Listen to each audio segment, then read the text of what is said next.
श्री गुरु चरण सरोज रज निज मन मुकुर सुधारी। बरनहुँ रघुबर बिमल जस जोदायक फलचार। बोलिए सियावर रामचंद्र की जय। सिय राम मैं सब जग जानी, करऊँ प्रणाम जोर जुग पानी। आइए, मनुष्य के जीवन में परिवार का क्या स्वरूप है और उसका महत्व क्या है, और जीवन निर्माण में उसकी उपयोगिता क्या है, इस पर आज कुछ विचार करें।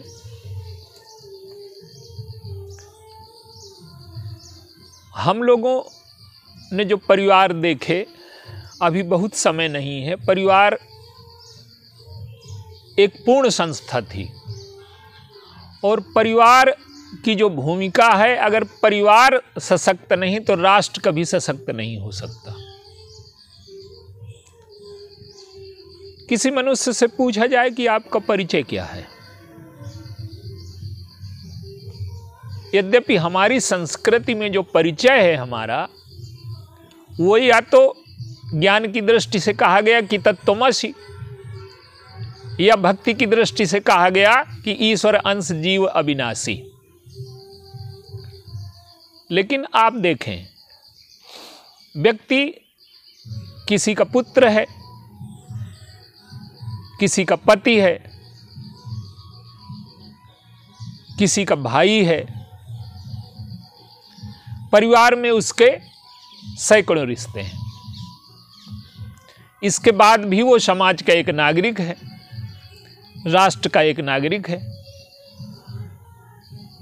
जहां काम करता है वहां का कोई पदाधिकारी है, कोई कर्मचारी है, तो उसका वास्तविक परिचय क्या है? जब वो कार्य कर रहा है तब वो पदाधिकारी या कर्मचारी के रूप में करता है, जब परिवार में आता है तो परिवार का सदस्य बन जाता है। लेकिन इन सारी भूमिकाओं में अगर समन्वय नहीं हो पाया, और हमारी संस्कृति तो कहती है कि मनुष्य का जो मूल स्वरूप है वो ईश्वर का ही अंश है, या ईश्वर ही कह लीजिए, तो इन सारे परिचयों से होकर के हमें वहां अपने अंतिम परिचय तक पहुंचना है। पर ये एक जटिल प्रक्रिया है। आज केवल परिवार के बारे में और राष्ट्र के निर्माण में परिवार की क्या भूमिका है, और मनुष्य के निर्माण में परिवार की क्या भूमिका है, आइए इस पर थोड़ा विचार करें। देखिए, जब परिवार संयुक्त रूप से होता है तो मनुष्य को अपने भावनाओं पर नियंत्रण रखना पड़ता है, उसे सहयोग करना पड़ता है, उसे अपने आराम से समझौता करना पड़ता है, उसे अपने सुख और सुविधा से समझौता करना पड़ता है, बांटना पड़ता है।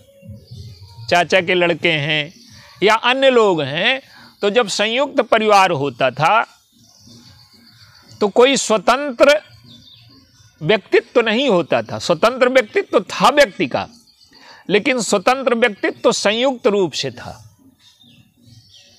पहले जब विवाह होता था तो आज से 50-60 वर्ष पहले आप देखिए कि परिवार के सारे लोग इकट्ठे होते थे, जिसमें मामा, फूफा, ऐसे। आज तो परिवार का स्वरूप बिगड़ गया है, और केवल यही लोग नहीं, समाज के लोग, जितना भी वर्ग था समाज का, समाज के जितने वर्ग उस विवाह में आते थे, चूड़ी पहनाने वाले, ये जितने भी लोग हैं, वो सब हमारे सुख दुख में शामिल थे। हम एक परिवार के अंग थे। एक गांव था तो पूरा गांव एक इकाई था, और मुख्य जो भूमिका थी, कोई कार्यक्रम होता था तो उसमें मुख्य भूमिका किसकी थी? पैसा गौड़ था, सेवा, श्रम, सहयोग, सद्भावना, किसी बड़े कार्यक्रम में ये मुख्य तत्व होते थे। तो जब परिवार में व्यक्ति रहता है तो उसके व्यक्तित्व में कुछ चीजें अपने आप आ जाती हैं। वो अपने सुख को बांटना सीख जाता है। अपने मनोवेगों को रोकना सीख जाता है, अपने विश्राम का समझौता करना सीख जाता है, तो उसका जो व्यक्तित्व है उच्छृंखल नहीं होने पाता। एक विशिष्ट प्रकार के अनुशासन का निर्माण होता है, और किसी भी व्यक्ति के निर्माण में अनुशासन की मुख्य भूमिका है। तो जब वो अपना सुख बांटता है, विश्राम बांटता है, सहयोग करता है, तो एक दूसरे के सुख दुख में शामिल होता है। आज क्या हो गया कि माता पिता के साथ रहते हुए भी माता पिता के सुख दुख में शामिल नहीं है। वो उसे बचपन से भेज दिया गया पढ़ने, माता पिता बीमार भी हैं तो वो फोन से बात कर लेता है। जब व्यक्ति साथ में रहता है तो भावनाओं और संवेदनाओं का आदान प्रदान होता है। आज तो हम इस दौर में प्रवेश कर गए हैं कि रिश्तों का कोई मूल्य नहीं। जैसे पश्चिम का जगत है, वहाँ सारे रिश्ते ही नहीं होते, वहाँ तो केवल माता पिता और अंकल और आंटी बस। तो जो परिवार का विस्तार है मनुष्य के निर्माण में सहायक है। आज आप देखिए, जो संपन्न परिवार हैं उनकी दशा और भी भयानक है। माता पिता दोनों नौकरी करते हैं, पैसा तो उनके पास आता है, लेकिन जो बच्चे हैं वो क्रेट में पाले जा रहे हैं या दाई उनको पाल रही। तो बच्चों को संस्कार कहाँ से मिलेंगे? दाई का कोई लगाव नहीं है उन बच्चों से, वो तो पैसे के लिए पाल रही, वो डांटती भी है, खींचती भी है, उसका कोई संबंध नहीं है हार्दिक, न उसका कोई ममत्व है बच्चों से। तो मनुष्य का जो पोषण है वो भावनाओं से होता है, विचारों से होता है। तो आज चूंकि व्यक्ति अकेला रहता है, और बच्चों को तो बिल्कुल अकेला कर दिया गया, पढ़ाई के नाम पर उनको भेज दिया गया बाहर, वो परिवार से माता पिता के साथ भी बहुत दिन नहीं रहते। तो आज सहयोग की बात आप छोड़िए, बलिदान की बात तो आप जाने दीजिए, सहयोग की बात नहीं है। आज तो इतना एकाकी हो गया है मनुष्य कि अपने मोबाइल का पासवर्ड नहीं देना चाहता अपने घर वालों को। ये परिवार का स्वरूप है क्या? और अगर यही परिवार का स्वरूप रहा, आज मनुष्य क्या हुआ है? भीड़ में रह करके वो अकेला हो गया है, असंबद्ध हो गया है, एकाकी हो गया। उसका भावनात्मक पोषण नहीं उसके जीवन का हो रहा। तो परिवार में जब व्यक्ति रहता है तो एक तो सुरक्षा की भावना रहती है उसमें, और दूसरा ये कि अपनी भावनाओं पर, अपने विचारों पर, अपने मनोवेगों पर वो नियंत्रण करना सीख जाता है। तो पहले सहयोग की स्थापना होती है, बाद में कोई जरूरत पड़ी तो वो बलिदान के लिए तैयार होता है। आप देखिए, जिस व्यक्ति ने अपने सुख को नहीं बांटा, जिस व्यक्ति ने अपने भावनाओं को नहीं बांटा, जिस व्यक्ति ने अपने जीवन में बंटवारा नहीं किया, केवल सुविधा, प्रतिस्पर्धा और अपनी आकांक्षाओं की पूर्ति में लग गया, ऐसा व्यक्ति राष्ट्र के लिए जब समय पड़ेगा, राष्ट्र के बलिदान के लिए, तो वो बलिदान कर पाएगा क्या? बौद्धिक हो सकता है कि बातें हों, लेकिन चूंकि उसने कुछ बांटना ही नहीं सीखा, तो राष्ट्र का जो निर्माण है वो राष्ट्र कोई भौगोलिक इकाई नहीं है, राष्ट्र एक चेतना है। और मनुष्य में राष्ट्रीयता के गुण बिना परिवार के विकसित नहीं हो सकते। जब बलिदान का समय आएगा, जब त्याग का समय आएगा, जब वैराग्य का समय आएगा, तो उसके जीवन में वो तत्व विकसित ही नहीं हुए। आप भगवान राम का उदाहरण देखिए। पहले भगवान राम गुरुकुल गए। गुरुकुल का पक्ष आज हम ज्यादा नहीं ले रहे, पर संकेत में आप ले लीजिए। गुरुकुल का जो पक्ष था वो क्या था? शिक्षा तो व्यक्ति पूरे जीवन ग्रहण करता है। गुरुकुल में पहले दीक्षा दी जाती थी। जीवन कैसे जिया जाना चाहिए, जीवन की सुविधाएं कैसे इकट्ठी हो, आज तो शिक्षा का अर्थ केवल रोजगार रह गया है। जीवन कैसे जीना चाहिए ये शिक्षा है, और जीवन क्यों है इसका उद्देश्य क्या है ये दीक्षा है। तो पहले हमारे यहां पहले दीक्षा थी, शिक्षा बाद में थी। आप कौन हैं, आपके जीवन का लक्ष्य क्या है, उद्देश्य क्या है, ये दीक्षा है। और शिक्षा है कि वहां तक पहुंचने के कैसे साधन जुटाए जाएंगे, शरीर को कैसे चलाया जाएगा, ये शिक्षा है। तो जो व्यक्ति के हजारों परिचय हैं उनमें से अंतिम परिचय तक पहुंचना, हम ईश्वर के अंश हैं। तो भगवान गुरुकुल में क्या होता है, गुरुकुल में भी यही सारी चीजें हैं जो परिवार में है। गुरुकुल में थोड़ा और गहराई से, गुरुकुल में क्या है कि एक जैसा भोजन, एक जैसे वस्त्र, एक जैसा रहना, प्रतिस्पर्धा आकांक्षा न्यूनतम है। वहां प्रतिस्पर्धा केवल विचारों में हो सकती है, खेल में हो सकती है, तो वहां स्पर्धा की सीमाएं न्यूनतम हैं। और जब गुरु की सेवा करेगा व्यक्ति तो अपने भावनाओं का बलिदान उसे करना पड़ेगा। अपने सुख सुविधा का ध्यान न रख करके गुरु का सुख महत्वपूर्ण हो गया। तो जब अपनी भावना के स्थान पर दूसरे की भावना ज्यादा मूल्यवान हो जाए तो उसके जीवन में त्याग का तत्व आ जाएगा, प्रेम विकसित हो जाएगा। तो गुरुकुल में और परिवार में प्रेम का विकास, त्याग का विकास, वैराग्य का विकास, सहयोग की भावना, सहिष्णुता, विपरीत परिस्थितियों में रहना पड़ता है, अपनी सुख सुविधा का बलिदान करना पड़ता है, तो सहिष्णुता उसके जीवन में विकसित हो जाती है। आज क्या हो रहा है, एक बच्चे को थोड़ा सा डांट दीजिए वो आत्महत्या कर लेता है। क्यों?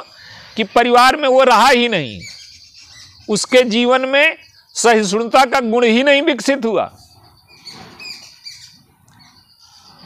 तो भगवान राम का जो पारिवारिक रूप है वो तो आदर्श रूप है, और मनुष्य की चेतना को, मनुष्य के चरित्र को जब तक भगवान राम की चेतना से न सींचा जाएगा तब मनुष्य का, देश का, परिवार का विकास ही नहीं हो सकता। भगवान राम का परिवार क्या है, भाई हैं, माता पिता हैं, तो परिवार के लिए क्या किया उन्होंने। माता ने कहा कि तुम निकल जाओ, वो निकल गए। और आप देखिए राम राज्य जो बना वो परिवार के विकास की यात्रा है। घर से गए, सारे साधन छोड़ करके गए, और आप देखें सबसे पहले निषाद राज उनका परिवार बना।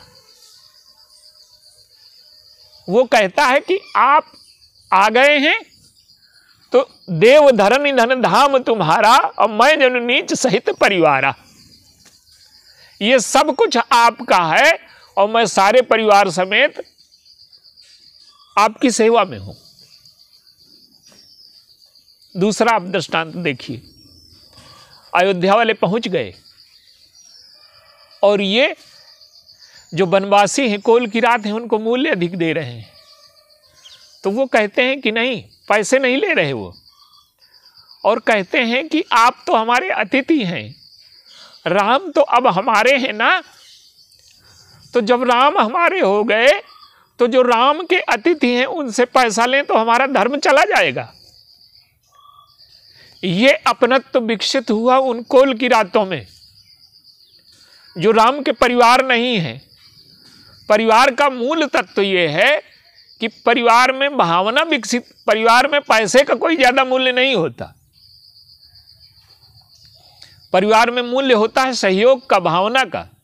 तो वो जो वनवासी हैं वो भगवान राम को अपना परिवार मानते हैं, और अयोध्या वासियों को वो मानते हैं कि ये हमारे रिश्तेदार हैं, तो हम इनसे पैसा कैसे लें।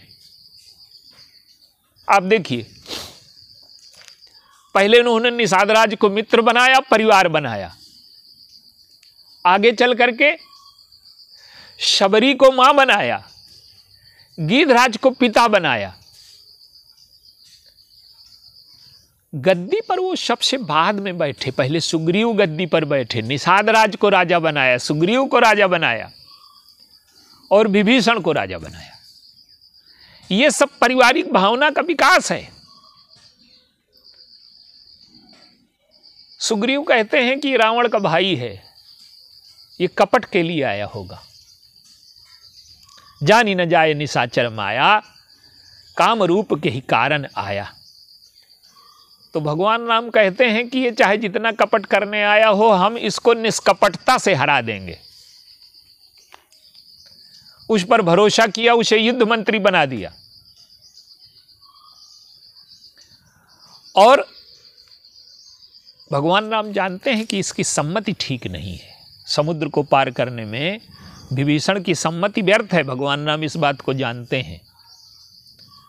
लेकिन वो जानते हैं कि अगर विभीषण की बात काट दी जाए तो इसका हृदय संकुचित हो जाएगा। अपने भाई लक्ष्मण छोटे भाई हैं, परीक्षित हैं, 14 साल से साथ में हैं, सब कुछ त्याग करके आए हैं, लेकिन अपने भाई की बात न मान करके शत्रु के छोटे भाई की बात मानी गई। और जब विभीषण की बात मान ली गई तो विभीषण के हृदय में विश्वास का उदय हो गया। अगर विभीषण की बात काट दी जाती तो उनका हृदय संकुचित होता कि मेरे वचन का यहाँ कोई मूल्य नहीं है। और जब विभीषण की बात मान ली गई तो उनका हृदय विकसित हो गया। उन्हें लगा कि मैं अपनों की श्रेणी में शामिल कर लिया गया, अपने छोटे भाई को महत्व न दे करके मेरी बात का महत्व दिया गया। तो लंका पर युद्ध के विजय, लंका में विजय की अपेक्षा विभीषण के हृदय पर विजय पाना, ये पहला लक्ष्य है।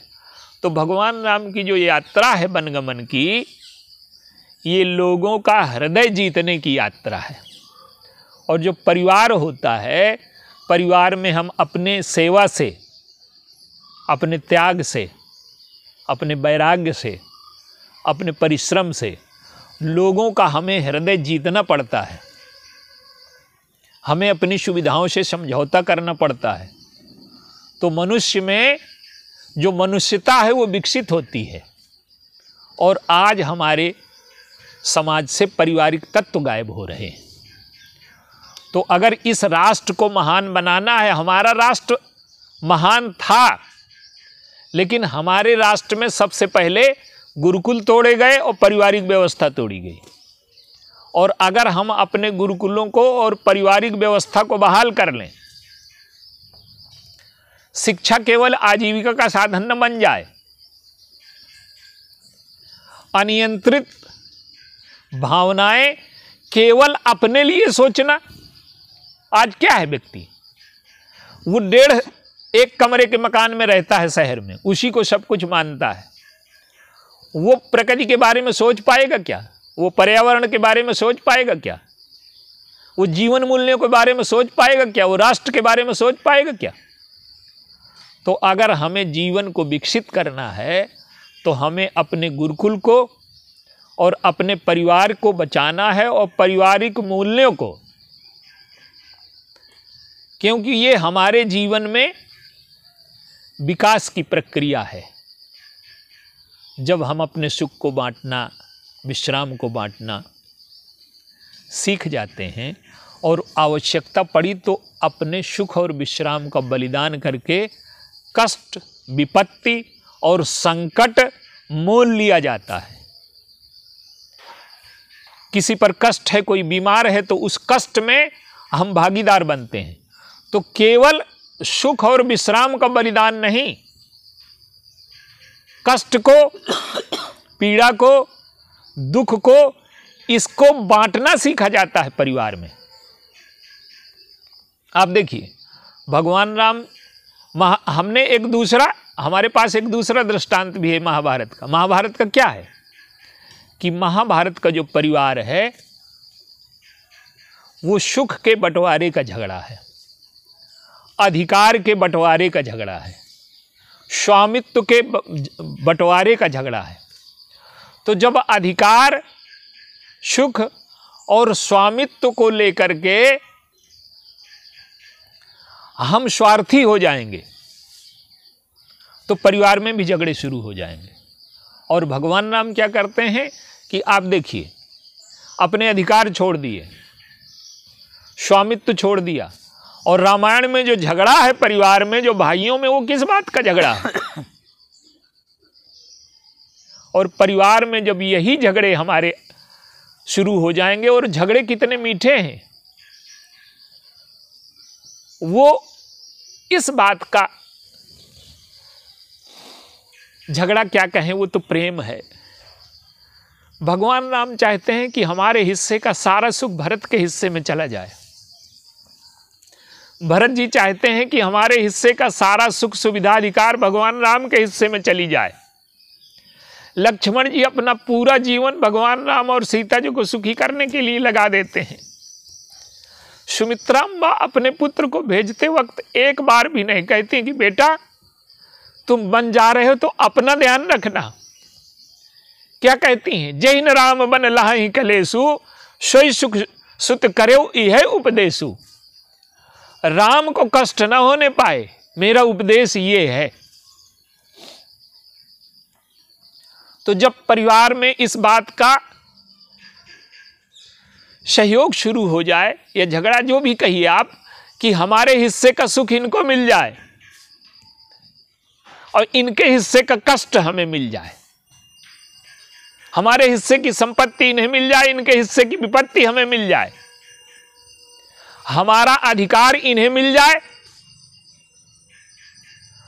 तो परिवार का पोषण तब होगा जब हम सुख के स्थान पर दुख का बंटवारा करने लगे, विश्राम के स्थान पर श्रम का बंटवारा करने लगे। तो हमारा जीवन विकसित होकर के जब हम एक सभ्य परिवार के नागरिक के रूप में विकसित होंगे, और यही भावनाएं विकसित होकर के समाज का निर्माण करती हैं, और यही भावनाएं विकसित होकर के राष्ट्र का निर्माण करती हैं। राष्ट्र और समाज ये केवल शब्द हैं। अगर व्यक्ति अच्छा नहीं है, परिवार अच्छा नहीं है, तो राष्ट्र और समाज कहां से अच्छा हो जाएगा? आज आप देखिए, आज परिवार की भावना चली गई। परिवार अब इतने केंद्रित हो गए कि अब माता पिता भी दो हैं तो वो दो नहीं रह गए। पश्चिम में तो राष्ट्र परिवार की अवधारणा समाप्त हो गई।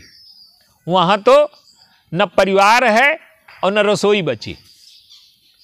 हमारे यहाँ तो अब भी काफ़ी चरण के बाद भी परिवार का स्वरूप अभी बचा हुआ है। तो हम लोगों को अगर अपनी संस्कृति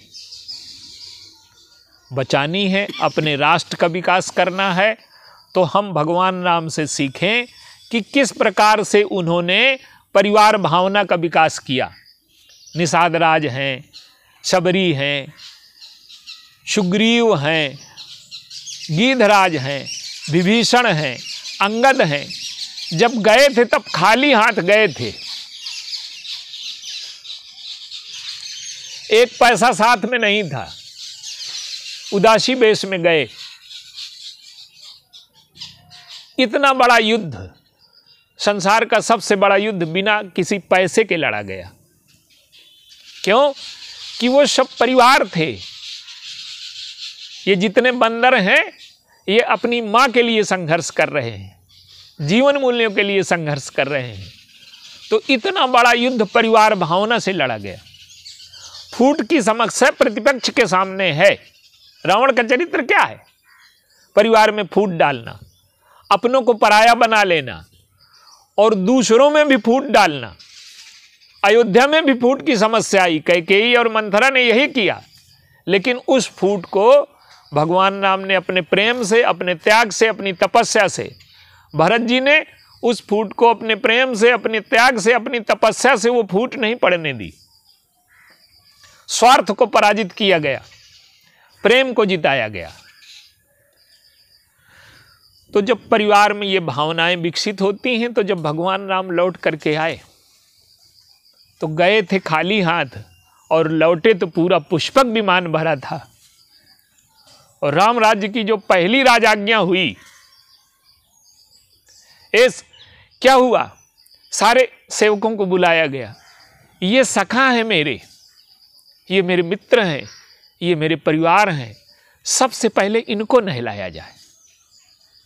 तो जब ये भावनाएं विकसित हो जाती हैं मनुष्य में, सहयोग की, बलिदान की, त्याग की, वैराग्य की, तब परिवार की भावना विकसित होती है, तब मनुष्य का जीवन विकसित होता है और उसके जीवन में सहिष्णुता आती है। आज तो समस्या क्या है, पश्चिम में तो इतना अकेलापन बढ़ गया है कि सामूहिक आत्महत्याएं हो रही हैं। अगर हमने परिवार का ढांचा तोड़ दिया तो हमारे यहाँ भी यही दशा आने वाली है। जीवन इतना उदास हो जाएगा, तनावग्रस्त हो जाएगा, इतना पीड़ित हो जाएगा कि अपनी भावनाएं आज व्यक्ति किसी से व्यक्त नहीं कर सकता, अपने पीड़ा और दुख को किसी से रो नहीं सकता। व्यक्ति इतना अकेला हो गया है, भीड़ में होकर के अकेला हो गया है। ये सब हुआ है परिवार के टूट जाने की वजह से। तो हम भगवान राम के चरित्र से, उनके परिवार से ये शिक्षा लें और उनसे अपने जीवन को सींचें। और भगवान राम के चरित्र से अगर हम अपने जीवन को सींचते हैं, उन भावनाओं का पोषण करते हैं, तो हमारा जीवन सुव्यवस्थित होगा। परिवार रूपी संस्था को बचाना जरूरी है। बोलिए सियावर राम।